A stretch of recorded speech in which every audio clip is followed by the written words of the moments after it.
Good morning everyone.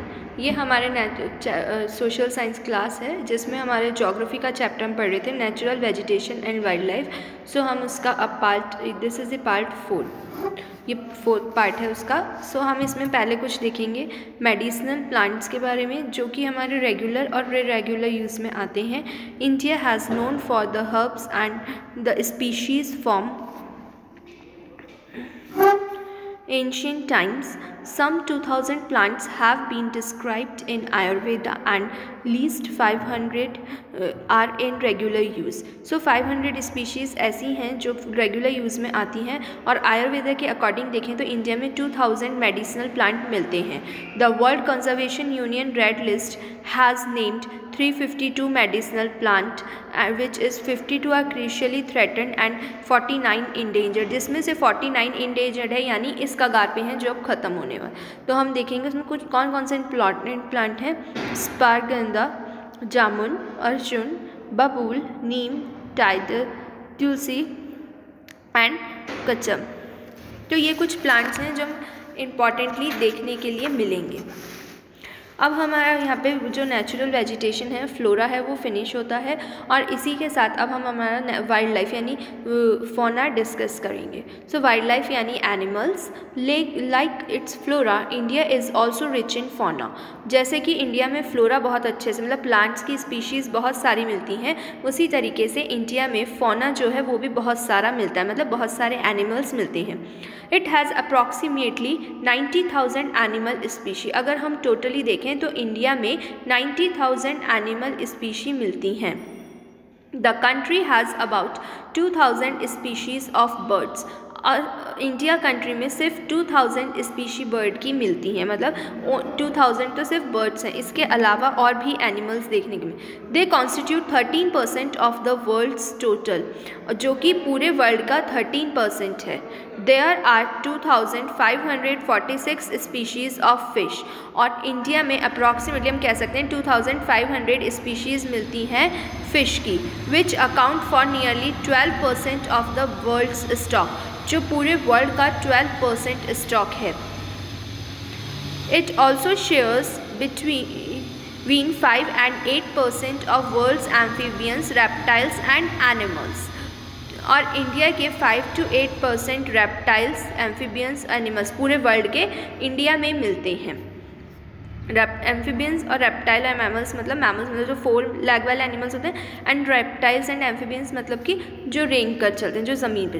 The elephant are the most majestic animal among the mammals. अगर हम देखें तो सबसे अच्छा मैजेस्टिक मतलब अच्छा एनिमल होता है वो होता है elephant. They are found in the hot wet forest of Assam, Karnataka and Kerala. जो एलिफेंट है ये ज़्यादातर हॉट वेट रीजन में मिलता है, मतलब जहाँ गर्मी तो ज़्यादा होती है लेकिन पानी मतलब मॉइस्चर जो होता है वो भी बहुत ज़्यादा होता है। तो ये कौन कौन से रीजन में मिलता है? वेस्ट असम में, कर्नाटका में और केरला में। वन ऑनर्ड rhinoceros are other animal which live in swampy and marshy lands of Assam and West Bengal. और क्योंकि एक मतलब जो वेट एरिया है, स्वैम्पी और मार्शी लैंड है, इसमें एक और एनिमल मिलता है वो राइनासोर, क्योंकि ये इतने बड़े होते हैं कि इनको खुद के लिए वाटर की नीड चाहिए होती है, इन्हें ठंडक चाहिए जो इन्हें वाटर से मिलती है, तो इसलिए ये ज़्यादातर वेट यानी गीले पानी वाले एरिया में मिलते हैं। Arid areas of Run of Kutch and the Thar Desert are the habitat of wild ass and camels respectively. अगर हम देखें वाइल्ड एरिया मतलब डेजर्टिक एरियाज़ जो होते हैं, बिल्कुल सूखे एरियाज़, ड्राई एरिया, जिसमें वेस्टर्न पार्ट आता है इंडिया का यानी राजस्थान और गुजरात, उसमें अगर हम देखें तो हमें वाइल्ड एस और कैमल्स देखने के लिए मिलते हैं। हम राजस्थान में आराम से देख लेते हैं कैमल को। Camel is also known as ship of the desert, हम उसको शिप ऑफ द डेजर्ट भी बोलते हैं, ठीक है। फिर हम देखेंगे आगे, Thar desert are habitat for wild ass and camel respectively. Indian bison, nilgai, blue bull, chousingha, 4 ऑनर्ड antelope, gazelle are species of deer, some other animals found in India. It also have several species of monkey. और अगर हम देखें तो India में dear की भी बहुत सारी स्पीशीज़ मिलती हैं, जैसे नीलगी और चौसिंघा, ठीक है। और यहाँ पे मंकीज़ की भी स्पीशी मिलती हैं।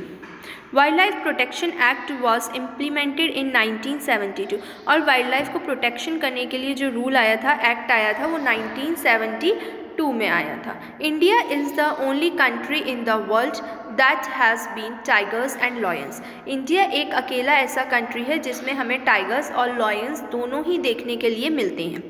The natural habitat of the Indian lion is the गिर फॉरेस्ट इन गुजरात। और जो नेचुरल हैबिटेट मतलब एक सही इन्वायरमेंट जो है लॉयन के लिए, वो गिर फॉरेस्ट जो है गुजरात का, मतलब गुजरात वाले रीजन में भी जो गिर फॉरेस्ट का रीजन है वो सबसे सूटेबल है। Tigers are found in the forest of Madhya Pradesh, in the Sundarbans of West Bengal and the Himalayan region. जो हमें टाइगर देखने के लिए मिलते हैं वो ज़्यादातर या तो हमें जो सुंदरबन रीजन है वेस्ट बंगाल का वहाँ या फिर हिमालयन रीजन में मिलते हैं। Leopards too are the members of the cat family. Leopard को भी कैट फैमिली का ही मेंबर माना जाता है। They are important among animals of prey. और वो प्रे के लिए मतलब उसका शिकार बहुत किया जाता है एनिमल्स द्वारा। The Himalayas harbour a hardy range of animals which survive in extreme cold. और हिमालयस में बहुत कम ऐसे एनिमल्स होते हैं जो मिलते हैं, पर जो मिलते हैं वो सिर्फ वहीं रहते हैं क्योंकि बहुत कम एनिमल्स होते हैं जो इतनी ठंडी मतलब फ्रॉस्ट रीजन में सर्वाइव कर पाते हैं, रह पाते हैं। Ladakh's freezing high altitudes are home to. जो लद्दाख का इतना ज़्यादा कम टेम्परेचर है, इतनी ज़्यादा सर्दी है, उसमें कौन से एनिमल्स रहते हैं? याक, शैगी ऑनर्ड wild ox weighing around 1 ton. वहाँ पे हमें क्या मिलता है? याक या फिर wild ox. The Tibetan antelope, the bharal blue sheep, wild sheep, the kiang Tibetan wild ass, फनमो, the ibex bear, snow leopard and rare red panda are found in certain pockets. और हमें ये एनिमल्स मिलते हैं जिनका, ये वो एनिमल्स होते हैं जिनका जो फर होता है, जो हेयर्स होते हैं वो बड़े होते हैं और बहुत मोटे होते हैं क्योंकि इनको सर्दी से प्रोटेक्ट करते हैं वो। अदरवाइज़ ये भी वहाँ पे सर्वाइव नहीं कर सकते, पर इनका जो फर होता है वो बहुत मोटा होता है, वो इन्हें सर्दी से प्रोटेक्ट कर पाता है, इसलिए ये एनिमल्स वहाँ पे मिलते हैं। In the rivers, lakes and coastal area turtle, crocodile and गार्डियालास आर फाउंड। और रिवर और लेक वाले एरियाज़ में वो एनिमल्स मिलते हैं जो पानी में रह सकते हैं, जैसे टर्टल्स, क्रोकोडाइल्स और घड़ियाल्स। हम इस मैप को अभी बाद में देखेंगे, पहले हम इसको डिस्कस करते हैं। The latter is the only representative of variety of crocodile found in the world today। और एक इंडिया ऐसा कंट्री जो लेटर क्रोकोडाइल की एक स्पीशी है जो यहाँ पे मिलती है, बाकी ये और कहीं पे नहीं मिलती वर्ल्ड में। Bird life in India is also colourful. अगर हम इंडिया में देखें तो बर्ड्स भी बहुत कलरफुल मिलते हैं, अलग अलग रंग के। Peacocks, pheasants, ducks, parakeets, cranes and pigeons are some of the birds inhabiting the forest and wetlands of the country। और बर्ड लाइफ में हम देखें तो पिकॉक्स हुए, डक्स हुए, ये बहुत कॉमनली क्रेन्स हुए इंडिया में मिलते हैं। We have selected our crop from a diverse biodiverse environment that is from the reserve of edible plants. मतलब हमने इंडिया में इतनी सारी क्रॉप्स मिलती हैं पर भी फिर भी कुछ कह सकते हैं हम कुछ क्रॉप्स को ज़्यादा यूज़ में लेते हैं, मतलब कुछ क्रॉप ज़्यादा ग्रो करी जाती हैं। We also experimented and selected many medicinal plant. और कुछ मेडिसिनल प्लांट हैं जो इंडिया में बहुत ज़्यादा मिलते हैं, like Tulsi. The animals were selected from large stock provided nature of मिलेज एनिमल। इसी तरह से एनिमल्स को भी बायोडाइवर्सिटी इंक्रीज करने के लिए इंडिया के लिए उनको उनका एनवायरनमेंट प्रोवाइड कराया जाता है। They also provided us draught power, transportation, meat and egg. अगर एनिमल्स ज़्यादा हैं किसी भी कंट्री में तो वो वहाँ की पावर को बढ़ाते हैं, ट्रांसपोर्टेशन, क्योंकि ट्रांसपोर्टेशन के लिए भी यूज़ करे जाते हैं एनिमल, मीट एंड एग का। The fish provide nutritive food. और जहाँ फिश ज़्यादा होती हैं वहाँ न्यूट्रिटिव फूड मतलब वो एज अ फूड यूज़ की जाती हैं वहाँ के। क्यों? क्योंकि फ़िश जो है बहुत प्रोटीन वाली होती है और कोस्टल एरिया के जो लोग होते हैं वो ज़्यादातर इसको एज अ फूड लेना पसंद करते हैं। So many insects help in pollination of crops. और काफ़ी सारे इंसेक्ट्स होते हैं जो पॉलिनेशन यानी किसी भी प्लांट का जो बीज है अगर वो फूट जाता है, टूट जाता है और इधर उधर उसके पार्ट्स गिरते हैं तो उससे नया प्लांट उग सकता है। तो कुछ इंसेक्ट्स होते हैं लाइक बर्ड्स और इंसेक्ट्स जो पॉलिनेशन में हेल्प करते हैं। And fruit trees are exerting biological control on such insects is harmful.